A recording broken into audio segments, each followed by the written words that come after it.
ॐ महादेव्यै च विद्महे विष्णुपत्नी च धीमहि तन्नो लक्ष्मी प्रचोदयात्।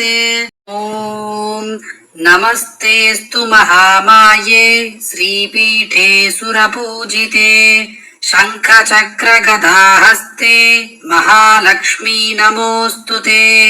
नमस्ते गरुडारूढे कोलासुरभयङ्करी सर्वपापहरे देवी महालक्ष्मी नमोऽस्तुते।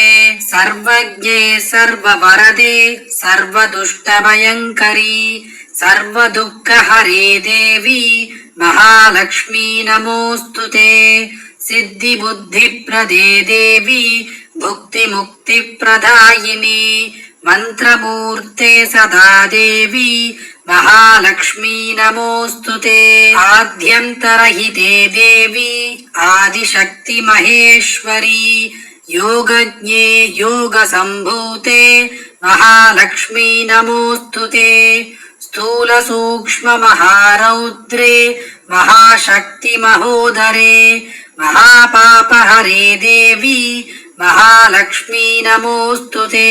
पद्मासनस्थिते देवी परब्रह्मस्वरूपिणी परमेष्टि जगन्मातः महालक्ष्मी नमोऽस्तुते।